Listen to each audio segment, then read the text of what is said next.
Good morning, मैं सत्या। आज हम लोग डिस्कस करने वाले हैं जो आरपीएससी के फर्स्ट डेज के लेक्चर आए हैं। हम सभी जानते हैं कि आरपीएससी का जो फर्स्ट डेज लेक्चर है उसमें जो हेलिक्स है जो हब है, हम लोग physics, chemistry, bio and maths, ठीक है, इन सब पेपर्स के डिस्कशन के लिए ये वीडियोस तैयार कर रहे हैं। प्रीवियसली हमारा जो वीडियो था वो आप लोग को बताया गया था कि पूरा पैटर्न एग्जाम का कैसे आएगा।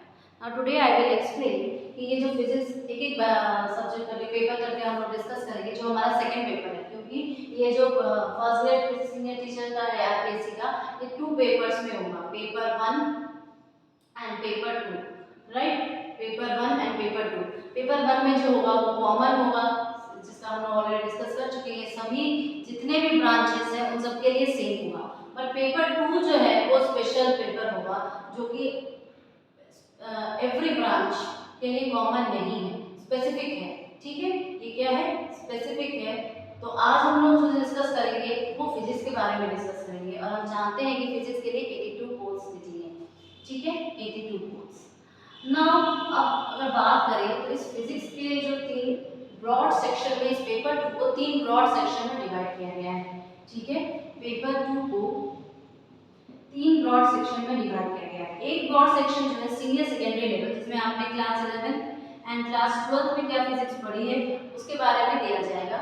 दूसरा आपका आएगा ग्रेजुएशन लेवल, ग्रेजुएशन लेवल का, ठीक है, जिसमें आपने पूरे एंटायर बीएससी में क्या पढ़ा है फिजिक्स उसके ऊपर डिस्कस करेंगे। और तीसरा जो पेपर आएगा, तीसरा आएगा आपका पोस्ट ग्रेजुएशन, पोस्ट ग्रेजुएशन, ठीक है। सो सिंस हमारे जो ऐप से कनेक्टेड स्टूडेंट्स हैं वो भी हैं, so it is very beneficial for you also and for you also that कि सिंस हमारे जो आरपीएससी के टेस्ट सीरीज वगैरह हम लोगों ने स्टार्ट कर दिए हैं, हम लोगों ने रेगुलर क्लास बैचेस भी स्टार्ट कर दिए। सो वंस जब आप सारे सिलेबस को जान लेते हो ना, तो आपको स्पेसिफाइड पढ़ने में बहुत ईजी होता है, ठीक है। इंटायर सिलेबस कंप्लीट करना कभी भी इजी नहीं होता है। सो जो विनर्स होते हैं, जो टॉपर्स होते हैं, वो वेरी सिलेक्टेड, उनको ये तक पता है कि कौन सा क्वेश्चन अटेम्प्ट करना चाहिए, कौन सा क्वेश्चन अटेम्प्ट नहीं करना चाहिए, बिकॉज ये नेगेटिव मार्किंग का है, ओके। और एक रॉन्ग आंसर -1/3 हो जाएगा, एक रॉन्ग आंसर आपके -1/3 कर देंगे, जो कि आपके सही आंसर्स में से डिडक्ट कर लिया जाएगा। So very conscious on that, आपको पता होना चाहिए कि आपको कैसे क्वेश्चंस अटेम्प्ट करने चाहिए और आपको कैसे क्वेश्चंस अटेम्प्ट नहीं करने चाहिए, ठीक है। तो थर्ड पार्ट जो इसका पेपर का होगा वो पोस्ट ग्रेजुएशन होगा कि आपने एमएससी में फिजिक्स में क्या पढ़ा है, okay. So let's discuss about this, let's discuss about this. पहला जो हम लोग डिस्कस करेंगे 1 बाय 1 वो होगा कि कैसे क्या क्या आपने जो सेकेंडरी लेवल में पढ़ा था 11 12 में वो कैसा आया, ठीक है। So let's start. जैसे कि मैं आपको थोड़ा सा ओवरव्यू दे दूं, तो आपका जो हम लोगों ने जो पेपर सेटिंग और जो टेस्ट सीरीज स्टार्ट की है आप लोग उसको अटेंड करें, क्योंकि बात जितनी ज़्यादा आप टेस्ट सीरीज अटेंड करोगे आपका दिमाग उतना शार्प होगा और आप उतनी क्विकली क्वेश्चंस को हैंडल कर सकते हो, okay. Practice makes a man perfect. So first part जो है इसका ये है सीनियर सेकेंडरी लेवल, ठीक है, जिसमें आपकी क्लास 11 एंड क्लास 12 की पूरी फिजिक्स आने वाली। अब इसमें देखो हम लोग क्या करते हैं, हम लोग स्टार्ट करते हैं किससे, हम लोग स्टार्ट करते हैं मेजरमेंट से, मेजरमेंट एंड एरर्स, ठीक है। तो एरर्स का जो बेसिक सा है वो हम लोग देखेंगे। मेजरमेंट में हम लोग क्या देखेंगे, जितने भी एमएलटीज होते हैं, कितने पावर्स, हर एक एसआई यूनिट का, सीजीएस यूनिट का, सारी चीजें देखेंगे। देन हम लोग देखेंगे इसमें कि कैसे कोई फॉर्मूला डिराइव हो सकता है, कैसे उसके कोफिशिएंट्स निकल सकते हैं। दूसरा जो आपका टॉपिक आएगा वो आएगा काइनेमेटिक्स से, काइनेमेटिक्स में आप लोग क्या देखोगे कि कैसे वेक्टर्स है, 3 डायमेंशनली कैसे वेक्टर्स को सॉल्व करते हैं, कैसे हम लोग मोशन करते हैं, कैसे प्रोजेक्टाइल्स मोशन करते हैं, प्रोजेक्टाइल जिसमें आपका आ जाएगा न्यूटन्स के तीनों लॉज आ जाएंगे, ठीक है, ग्रेविटेशंस के आ जाएंगे, ठीक है, इसके 3 फॉर्मूलेज आ जाएंगे। ये सारे बेसिक से कैसे फॉर्मूलाज को पुट कर सकते हैं, सारी चीजें स्पीड वगैरह, ये सारी चीजें निकालनी पड़ेगी। थर्ड जो आपका आ जाएगा वो आपका वर्क, पावर, एनर्जी, ठीक है, इसके ऊपर बेस्ड आ जाएंगे। फिर आपको फ्री बॉडी डायग्राम के हेल्प से कैसे हम लोग सॉल्व कर सकते हैं, यहाँ से खिसक रहा है, या पेजेस से खिसक रहा है तो हम कैसे mg के लिए रिएक्शन फोर्स लेंगे, ये सारी चीजें डिस्कस होगी।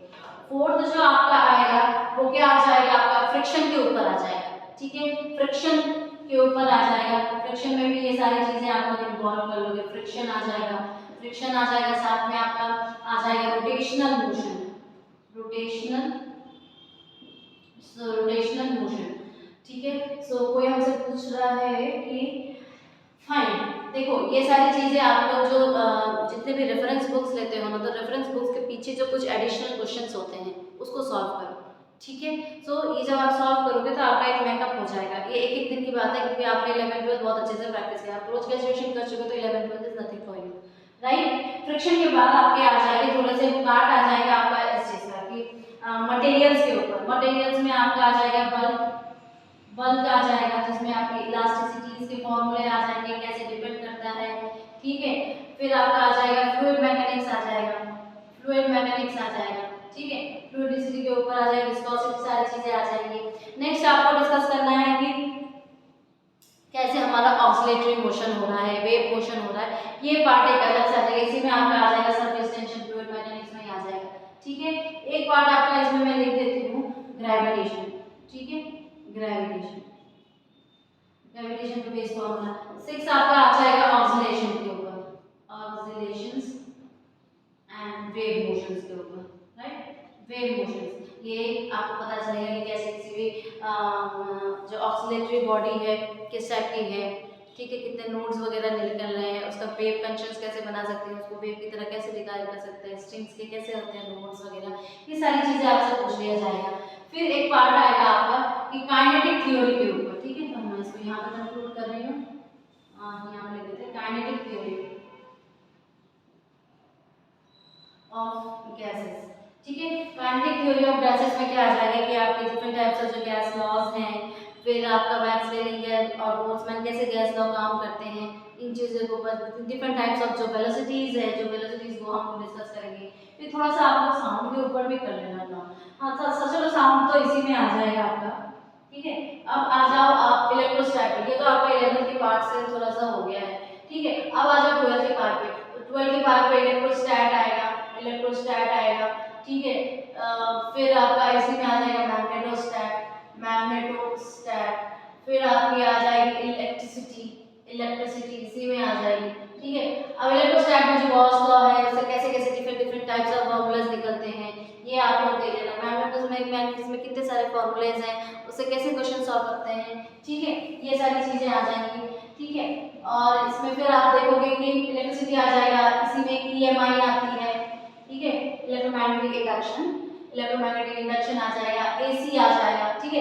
ये दोनों चैप्टर बिलीव मी बहुत इंपॉर्टेंट है क्योंकि इसमें आपको फेजर डायग्राम आ जाएंगे, फेजर डायग्राम, ठीक है, फेजर डायग्राम आ जाएगा, फिर डब्ल्यू निकालना आ जाएगा, ठीक है, फिर एल सी, ये सारी चीजें आर, ये सारी चीजें निकालने आ जाएंगी, इंडक्टेंस निकालने आ जाएगा, रिएक्टेंस निकालना, एक्सएल, एक्ससी, क्वालिटी फैक्टर, ये सारी चीजें इसमें आ जाएंगी।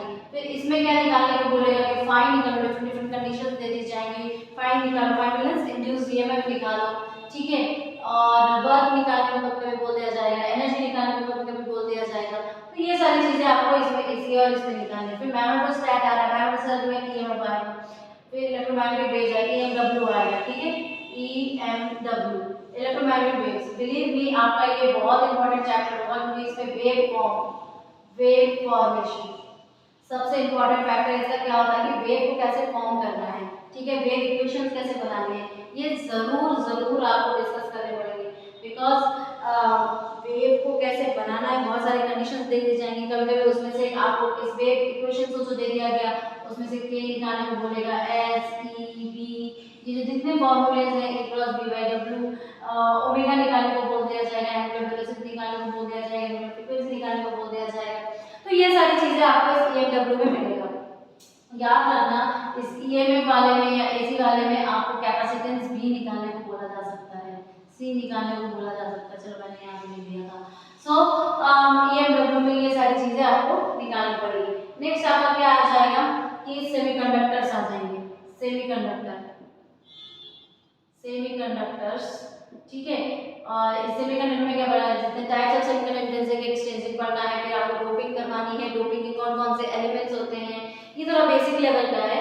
सो और साथ में रेक्टिफायर्स जो है ये भी आपको पूछे जाएंगे। सो ये सारी चीजें आपको इसमें करनी पड़ेगी। बैंड गैप क्या होता है, ठीक है। नेक्स्ट आपका ऑप्टिक्स आ जाएगा। अब इस ऑप्टिक्स में आपके आ जाएंगे वेव ऑप्टिक्स और ray optics. Believe me, ray optics के काफी क्वेश्चंस आते हैं, रे ऑप्टिक्स से काफी क्वेश्चंस आते हैं। और वेव ऑप्टिक्स में जो आपका स्नेल्स लॉ वगैरह है इस पे भी क्वेश्चंस आ जाएंगे, लेंस मेकअप एनवायरनमेंट पे क्वेश्चंस आ जाते हैं। और ये आपका जो डिफ्रैक्शन वाला पार्ट है, डिफ्रैक्शन वाले इंटरफेरेंस वाले पार्ट से सारे क्वेश्चंस आ जाते हैं, ठीक है। सो ये आपका था यहाँ पर था। नेक्स्ट अगर हम लोग पोस्ट ग्रेजुएशन की, तो बहुत इजी है। अगर आप एक दिन में 2 चैप्टर्स भी कंप्लीट करते हो, right now you if you start then you can complete easily your syllabus. अब हम लोग चलते हैं नेक्स्ट पर। नेक्स्ट जो हमारा है ये हमारा है कि हम लोग ने ग्रेजुएशन लेवल पर क्या किया है, ठीक है। तो ग्रेजुएशन लेवल पर जब हम लोग आएंगे तो उसमें क्या क्या स्पेशल चीजें हम लोग ने की है, हम लोग उसके बारे में डिस्कस करेंगे, ठीक है।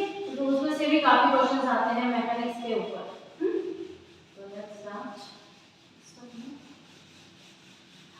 एक बात याद रखना कि आप हैंडेड भी क्वेश्चंस को करना जिसमें आप ऑलरेडी कंफर्म हो। कभी कभी क्या है कि पहले पूरे क्वेश्चन पेपर को आप देख लेना, ठीक है। देखने के बाद जो आपको लगे कि मतलब वन शॉट आंसर्स हैं, पहले उसको अटेम्प्ट करना, देन आप सॉल्यूशंस करने पर अटेम्प्ट करना। और बिलीव मी, स्टार्ट प्रैक्टिस। जब तक आप प्रैक्टिस नहीं करोगे ना तो इससे आपका सॉल्व नहीं होगा। अंटिल क्या होता है कि कंसेप्ट सारे क्लियर होते हैं। इसीलिए हम लोग बच्चों को अभी क्या करा रहे हैं कि जो बच्चे हैं those are willing for study in the crash course, that is different. But हम लोग के पास ज़्यादा स्टूडेंट्स जो है ना वो टेस्ट सीरीज के हैं, बिकॉज हम लोग ज़्यादा बच्चों को एम्फेसाइज करते हैं कि आप टेस्ट सीरीज करो, बिकॉज ये सारी चीज़ें वो कितने सालों से पढ़े हुए आ रहे हैं, राइट। और इस कोर्स के लिए कितने सालों से सब वेट कर रहे थे। ऑब्वियस ही बात है उनका सिलेबस तो कंप्लीट होगा, बट सिलेबस कंप्लीट होना और उस क्वेश्चंस को अटेम्प्ट करना both are different, right, both are literally different. So अगर हम लोग बात करें आपके कि ग्रेजुएशन लेवल की, ठीक है, ग्रेजुएशन लेवल में क्या क्या हम लोग देख सकते हैं। सबसे पहले हम लोग जब ग्रेजुएशन लेवल का स्टार्ट करते हैं तो मैकेनिक्स से स्टार्ट करते हैं, ठीक है। मैकेनिक्स, अब मैकेनिक्स में आपके पास देखो सारी चीजें आ जाएंगी। आपके पास मैकेनिक्स में आ जाएगा रोटेशनल मैकेनिक्स, रोटेशनल, ठीक है, न्यूटोनियन, न्यूटोनियन, न्यूटोनियन आ जाएगा। फिर आपका स्पेशल रिलेटिविटी आ जाएगी, रिलेटिविटी, रिलेटिविटी आ जाएगी। रिलेटिविटी में जितना टाइम डायलेशन, ये सारी चीजें जो आप लोगों ने पढ़ी रखी है वो सारे आ जाएंगे। लॉरेंस ट्रांसफॉर्मेशन, ये सारी चीजें आ जाएंगी। सी वगैरह कैसे निकालते हैं, ये सारी चीजें आपकी आ जाएंगी। सो कीप इन माइंड कि आपको ये सारी चीजें करनी है। नेक्स्ट आपका आ जाएगा कि कॉलिजन, ठीक है, इसमें आ जाएगा आपका कॉलिजन आ जाएगा, कॉलिजन आ जाएगा, रॉकेट प्रोपल्शन आ जाएगा, रॉकेट प्रोपल्शन आ जाएगा, ठीक है। और आपके थोड़े से लैग्रेंज हैमिल्टनियन थोड़ा बहुत निकालना आ जाएगा, ठीक है, because this is the post graduation syllabus. अब ये सारी चीजें हो गई, थोड़ा बहुत आपको आइडिया पूछा जाएगा आयलर थ्योरम क्या है और कैसे हम लोग इसको लियापर्ट लॉ से वर्क एक्शन फॉर्मूला क्या है, थोड़ा बहुत पूछा जाएगा। नेक्स्ट आप लोग आ जाओ इलेक्ट्रोमैग्नेटिज्म पे, इलेक्ट्रोमैग्नेटिज्म पे, मैग्नेटिज्म पे।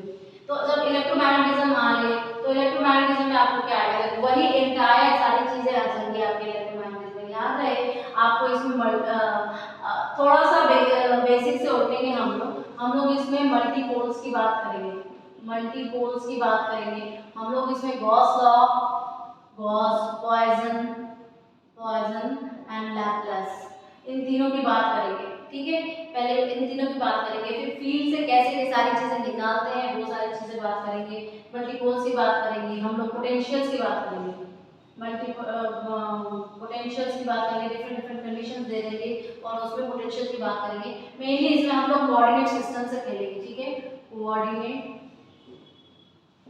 सिस्टम्स, इसमें हम लोग कोऑर्डिनेट सिस्टम से प्ले करेंगे और पूछेंगे इस कोऑर्डिनेट सिस्टम में ये है, दूसरे कोऑर्डिनेट सिस्टम में क्या होगा, या डिफरेंट कंडीशंस दे देंगे और बोलेंगे कि कोऑर्डिनेट सिस्टम्स में कैसे काम करना है। नेक्स्ट हम लोग क्या दिखाएंगे कि गार्नेजिंग वगैरह हो गया। अब हम लोग इसमें देखो एक आप लोग करते हो कि गैल्वेनोमीटर्स, राइट, गैल्वेनोमीटर्स पे आपके इस पे क्वेश्चंस आते हैं, गैल्वेनोमीटर। फिर आपके पास डाइलेक्ट्रिक्स। डाइलेक्ट्रिक्स बहुत बड़ा पार्ट लेता है, कीप इन माइंड डाइलेक्ट्रिक्स बहुत बड़ा पार्ट लेता है और इसको EMW में मेरे लिए इस्तेमाल करवाएंगे हम लोग, याद रखें। EMW पोलराइजेशन मटेरियल, जितने भी पोलराइजेशन कैसे निकालना होता है, कैसे नहीं निकालना होता है, ये सारी चीज़ें हम लोग निकालते हैं। फिर मैक्सवेल इक्वेशंस पर खेलते हैं, Maxwell's equation, right, Maxwell's equation पे खेलते हैं। नेक्स्ट आप आ जाओ कि वेव मैकेनिक्स। तीसरा अगर मैं डिस्कस करूं तो तीसरा आपका हो जाएगा क्या, ये वेव्स एंड ऑक्सीलेशंस, वेव्स एंड ऑक्सीलेशंस, ठीक है। याद रहे वेव्स एंड ऑक्सीलेशंस में आपको आना चाहिए कैसे एक वेव फंक्शन तैयार करते हैं, कितने तरह के ऑक्सीलेशंस। बिलीव मी ये ऑक्सीलेशन वाला पार्ट बहुत बार पूछा है प्रीवियस ईयर क्वेश्चन पेपर्स में भी कि how many types of oscillations, how many types of oscillations, ठीक है। और फिर उसके इक्वेशंस बनाओ, उसकी वेलोसिटी निकालो, एम्पलीट्यूड निकालो, ये सारी चीजें पूछ ली जाती है, ठीक है। उसके बाद आपका आ जाएगा, उसके बाद क्या आ जाएगा आपका thermodynamics, thermodynamics, thermodynamics and statistical mechanics, statistical mechanics, ठीक है। स्टैटिस्टिकल मैकेनिक्स आ जाएगा। अब इसमें देखो आपको क्या पूछेगा, पूरा का पूरा जो आपका जितने सारे आप लोग एंसेम्बल्स पढ़ते हो, देखो ये स्टैटिस्टिकल मैकेनिक्स ना कैसा आपका जो पोस्ट ग्रेजुएशन लेवल है और ग्रेजुएशन लेवल है उसका मिक्सचर है, तो मैं यहीं पे सारा अगर डिस्कस करवा दूँ आपको तो स्टैटिस्टिकल मैकेनिक्स में आपने आ जाएंगे सारे के सारे एंसेम्बल्स आ जाएंगे, उसकी जितनी भी थ्योरी माइक्रो, फिर कैनोनिकल एंड ग्रैंड कैनोनिकल, ये सारे की सारी चीज़ें आ जाएंगी। फिर आप एंसेम्बल्स में कैसे बोस-आइंस्टाइन डिस्ट्रीब्यूशन, मैक्सवेलियन डिस्ट्रीब्यूशन, फिर आपका फर्मी-डिराक डिस्ट्रीब्यूशन, ये सारी चीज़ों को कैसे यूज़ करते हो, कैसे पार्टीशन फंक्शंस बनाते हो, कैसे हेल्महोल्ट्ज निकालते हो, एंथैल्पी निकालते हो, ये सारी चीज़ें फंक्शंस निकालते हो, टेम्परेचर, प्रेशर, ये सारी चीज़ें निकालते हो, ये आप लोगों को डिस्कस किया जाएगा। और अगर यही आप थर्मोडायनामिक्स में आ जाओ तो मैक्सवेल्स के जो पोटेंशियल्स हैं उसके ऊपर डिस्कस किया जाएगा, उसके हेल्प से कैसे सारी चीज़ें निकालते हैं, ये सारी चीज़ें डिस्कस की जाएंगी। अगर अब हम लोग इलेक्ट्रॉनिक्स, देखो इलेक्ट्रॉनिक्स एक बहुत बड़ा पार्ट है, इलेक्ट्रॉनिक्स बिलीव मी एक बहुत बड़ा पार्ट है जो आपके इंटायर सिलेबस में आता है। बिलीव मी इलेक्ट्रॉनिक्स एक बहुत बड़ा पार्ट है जो आपके इंटायर सिलेबस में आता है। इवन इस बार का जो जस्ट असिस्टेंट प्रोफेसर का जो एग्जाम हुआ इलेक्ट्रॉनिक्स बहुत बड़ा पार्ट आया था and the people those who are not selected over here, जो लोग इसमें सेलेक्ट नहीं हो पाए वो पर मेनली इलेक्ट्रॉनिक्स के वजह से ही रह गए हैं, बिकॉज इलेक्ट्रॉनिक्स का बहुत बड़ा पार्ट आता है, चाहे वो पोस्ट ग्रेजुएशन लेवल हो चाहे वो आपका ग्रेजुएशन लेवल हो, ओके।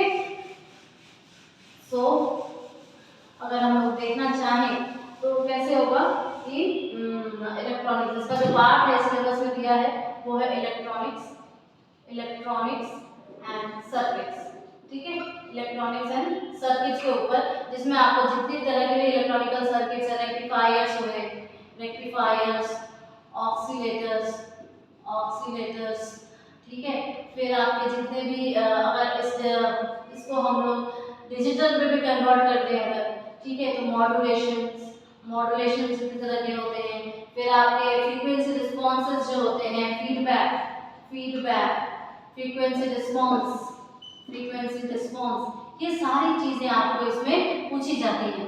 नेक्स्ट आप देखो कभी कभी क्या होता है कि इसमें कैपेसिटर्स वगैरह जो हमारे पास सर्किट थ्योरी है जिसमें कि आपके नोडल्स पूछे जाएंगे, थेवेनिन थ्योरम पूछा जाएगा, सुपरपोजिशन थ्योरम, मैक्सिमम पावर कितना डिसिपेट हुआ, ये सारी चीज़ें आपको इसमें कंक्लूड की जाएंगी। फिर ट्रांजिस्टर की डिफरेंट बायसिंग,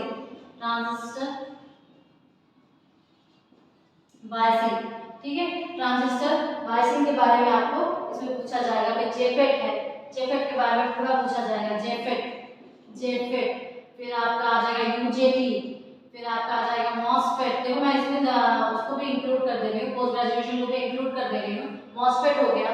देन आपका इसमें आ जाएगा यूजेटी हो गई है, एससीआर मतलब सारे थर्मिस्टर्स जितने भी हैं आप जरूर एक बार चेक करना, जितने भी आपके पास थर्मिस्टर्स हैं, because thermistors are really very important in this context. ना। नेक्स्ट अगर हम लोग बात करें, अगर ये सारी चीजें तो आपकी कंक्लूड हो गई, अगर अब हम लोग ऑप्टिक्स की बात करें, ऑप्टिक्स की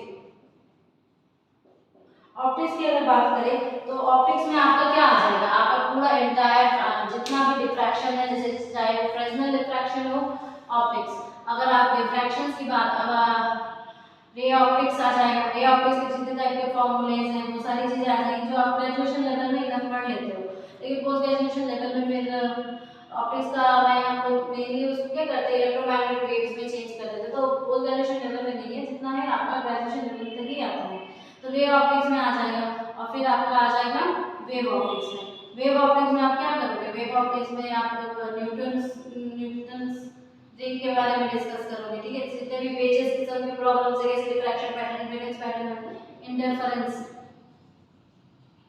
देन आपका आ जाएगा डिफ्रैक्शन। अब डिफ्रैक्शन अगर आप करोगे तो फ्रेसनेल और Fraunhofer, Fresnel and Fraunhofer, please दोनों का डिफरेंस और दोनों के फॉर्मूले कैसे नोट्स निकालते हैं, ये सारी चीजें आपको आनी चाहिए, प्लीज डोंट फॉरगेट। फिर एक बात याद रखना, इसमें लेजर्स जरूर पूछा जाता है, इसमें क्या पूछा जाता है, लेजर्स, ओके, इसमें एक पार्ट आपका आ जाता है लेजर्स का। तो लेजर्स में पंपिंग वगैरह क्या होते हैं, जो लेजर कोफिशिएंट ए और बी, प्लीज प्लीज प्लीज इस बहुत इंपॉर्टेंट है, पूछा जाता है अक्सर, ठीक है।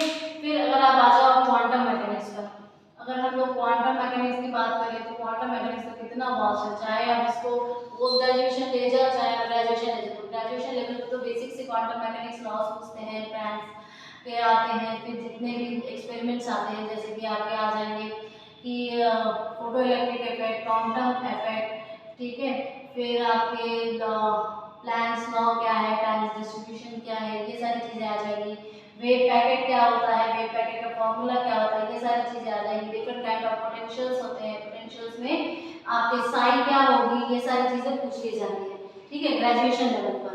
नेक्स्ट अगर आप लोग स्पेक्ट्रोस्कोपी की बात करें तो स्पेक्ट्रोस्कोपी में आपको इलेक्ट्रॉनिक स्पेक्ट्रोस्कोपी पूछ लिया जाएगा, इलेक्ट्रॉनिक, ठीक है, इलेक्ट्रॉनिक स्पेक्ट्रोस्कोपी में जी मैन इफेक्ट, ये सारी चीजें पूछ ली जाएंगी, फिर पास्टनबार्ग इफेक्ट, एबनॉर्मल जी मैन इफेक्ट, नॉर्मल जी मैन इफेक्ट, ठीक है, फिर मॉलिक्यूलर स्पेक्ट्रोस्कोपी आ जाएगी, मॉलिक्यूलर स्पेक्ट्रोस्कोपी में जो कोफिशिएंट बी जे इन सब का यूज कर लिया जाएगा आपको, फिर बोला जाएगा ये कौन से एनर्जी लेवल पे लाइज करते हैं, मतलब ऐसे ट्रांजिशन ई का हुआ और ये जो ई ट्रांजिशन निकला है कौन से लेवल पे आपका एग्जिस्ट कर रहा है, ये सारी चीजें आपके स्पेक्ट्रोस्कोपी में पूछ ली जाती हैं। फिर आपका आता है न्यूक्लियर फिजिक्स, न्यूक्लियर फिजिक्स में रेडियस जितने भी आपको ये देखना, शेल मॉडल वेरी इंपॉर्टेंट, ठीक है, चाहे वो पोस्ट ग्रेजुएशन हो या ग्रेजुएशन लेवल हो, शेल मॉडल बहुत इंपॉर्टेंट है, different kinds of elements they देंगे और पूछेंगे किस टाइप का मैजिक एलिमेंट्स है या आइसोटोपिक एलिमेंट है, कैसा एलिमेंट है, फिर इसमें कैसे कोलिजन से कैसे हम लोग निकालते हैं, ऑर्बिटल मोमेंटम म्यू भी कैसे निकालते हैं, ये सारी चीजें इसमें इंक्लूडेड है। फिर आपके न्यूक्लियर में ही आ जाएंगे एक्सीलरेटर्स और सिंथलेटर्स, ठीक है, ये दोनों चीजें आपसे बहुत इंपॉर्टेंट है, एग्जांपल दे दिया जाएगा और पूछेगा कि ये क्या है, इसमें से कौन से काउंटर्स पूछे जाएंगे, इसी में आपको आ जाएंगे काउंटर्स, ठीक है, काउंटर्स में कैसे पार्टिकल्स लेते हैं, फिर अल्फा बीटा गामा रेज, उनकी प्रॉपर्टीज, कैसे पेनिट्रेशन होता है, किसको पेनिट्रेट कर पाते हैं, किसको पेनिट्रेट नहीं कर पाते हैं, ये सारी चीजें इसमें पूछी जाएंगी, तो याद रहे these things are very solid में आ जाओ, सॉलिड स्टेट फिजिक्स में अगर हम डिस्कस कर लेते हैं, solid state physics, solid state में आपको देखो ब्रैग्स लॉ से, फिर आपको लॉज लॉ, फिर आपको जो डिफरेंट चलो वो पोस्ट ग्रेजुएशन में हम लोग डिस्कस करेंगे, क्रिस्टल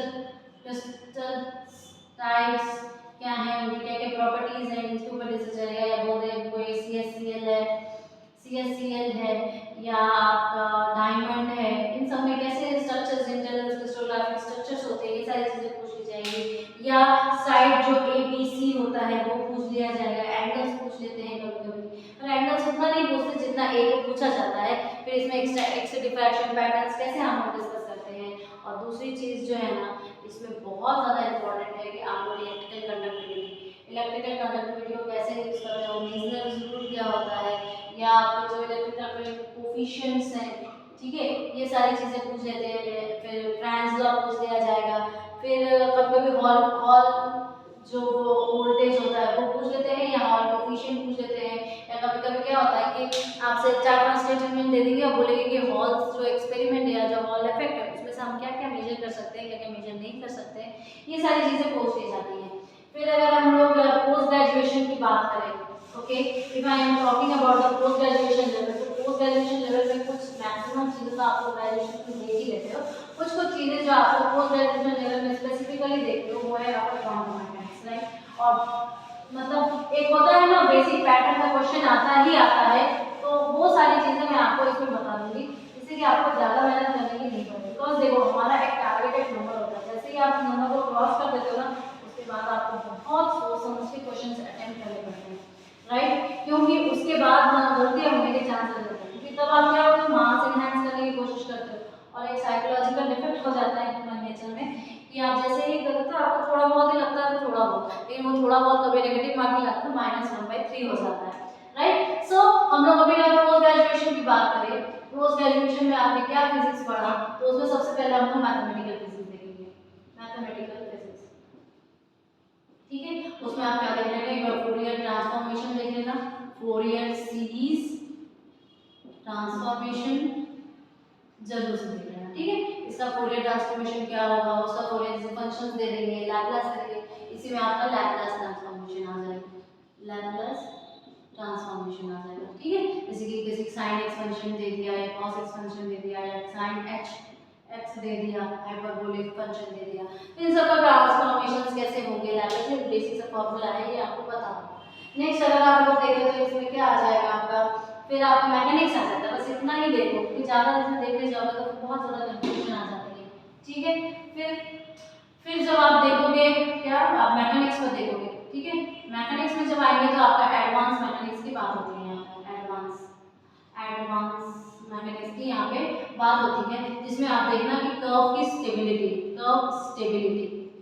ठीक है, कर्व की स्टेबिलिटी, हैमिल्टोनियन मैकेनिक्स, लैग्रैंजियन, ये सारे बहुत इजी होते हैं, एक बार प्रैक्टिस करोगे सारा आ जाएगा, ठीक है। फिर इसमें आ जाएगा आपका कीपलर्स, जो सेंट्रल फोर्सेस है, एक्चुअली सेंट्रल फोर्सेस, ठीक है, सेंट्रल फोर्सेस पे आ जाएगा। फिर पॉइजन्स ब्रैकेट, इसके ऊपर क्वेश्चन आ जाते हैं, ठीक है। इतना ही करना है, इससे ज़्यादा करोगे तो फिर गलत सलत हो जाएगा और टाइम टेकना नहीं है। नेक्स्ट आ जाओ क्वांटम मैकेनिक्स में, इसमें डब्ल्यू भी देखना, परटर्बेशंस देखना, ठीक है, ऑपरेटर्स देखना, और बेसिक्स पोटेंशियल्स और उसके फंक्शंस और उसके साइन कैसे निकलते हैं हर एक पोटेंशियल्स के ऊपर, ये जरूर से देख लेना। स्कैटरिंग देख लेना, scattering, identical particles, it's enough. When you conclude all these things, it will be enough for quantum mechanics. Similarly, spectroscopy में भी वही आपको मॉलिक्यूलर स्पेक्ट्रोस्कोपी देखना है, एटॉमिक स्पेक्ट्रोस्कोपी देखना है, या इलेक्ट्रॉनिक स्पेक्ट्रोस्कोपी देख लो, ये चीज बोल दो। फिर आपका जो स्टैटिस्टिकल मैकेनिक्स आएगा या थर्मोडायनामिक्स है, वही सेम एनसेंबल थ्योरी पर ही आएगा, माइक्रोडायनामिक्स। हाँ, ये हो सकता है कि आपको जो एनसेंबल थ्योरी है, एनसेंबल थ्योरी है, आपको जो सिस्टम्स दिए जाएंगे वो सिस्टम्स थोड़े अलग हो जा सकते हैं। जैसे कि आपको बोल दिया जाए कि स्पेस का सिस्टम कंक्लूड कर दिया, ठीक है, या हमने अपने हिसाब से अरेंज किया और फिर बोलो कैसा है, ठीक है। तो उसके लिए पार्टीशन फंक्शन ही सबसे मेन होता है, पार्टीशन फंक्शन एक बार निकालो तो सारे फंक्शंस आपके ऑटोमेटिकली निकल जाएंगे। नेक्स्ट अगर हम देखें इलेक्ट्रॉनिक्स देखो बेटा बहुत वास्ट है, सो इसमें हम लोग चुन चुन के ही देखेंगे। पहली बात तो आप जो आधी चीज़ें उसमें देख चुके वो देखना, प्लस इसमें काउंटर्स देख लेना, जरूर से। काउंटर्स में बहुत क्वेश्चंस पूछते हैं डिजिटल में। फिर डिजिटल इलेक्ट्रॉनिक्स एक बार तुम्हें देखना ही पड़ेगा, ठीक है। जितने भी गेट्स वगैरह होते हैं, गेट्स के जो स्पेसिफिक कंडीशंस होते हैं, ये सारी चीज़ें जरूर से देखना। फिर आपके जो ऑप एम्प, बहुत बड़ा पार्ट है और आते हैं क्वेश्चंस ऑप एम्प के, चाहे आप किसी भी एग्जाम में आ जाओ, जेट से लेके CSIR नेट तक या UGC नेट तक, ऑप एम्प आपको देगा ही देगा, काउंटर्स आपको देंगे ही देंगे, और चाहे सिंक्रोनस काउंटर्स दे या any type of counters they,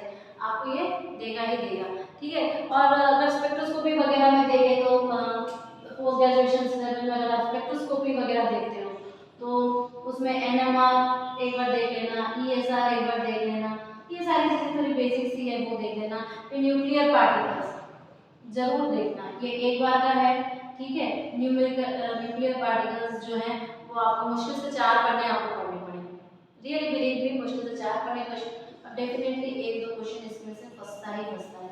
so I give you an overview जो है ये एंटायर सिलेबस का है। And in our institute Alex से जो हम लोग बच्चों को टेस्ट सीरीज करवा रहे हैं, टेस्ट सीरीज करवा रहे हैं, ऑफलाइन करवा रहे हैं, ठीक है, ऑफलाइन करवा रहे हैं and even online also we are sending our corresponding entire test series. Okay, so अगर आप इसको टेस्ट सीरीज करोगे, ऑफलाइन करोगे बेटा डेफिनेट टाइम पर and be serious, nobody will stop you to crack this exam, really believe me. एक exam अगर आपने टेस्ट वगैरह अपने CSA नेट वगैरह की प्रिपरेशंस कर रहे हो तो आपके लिए एग्जाम बिल्कुल भी हार्ड नहीं है, सेकंड पेपर बिल्कुल भी हार्ड नहीं है, बिलीव दिस, बस just focus in that and join us Alexa Yoga. We have opened our offline batches also after Jaipur and Jodhpur, and thank you, stay connected with this, thank you, welcome.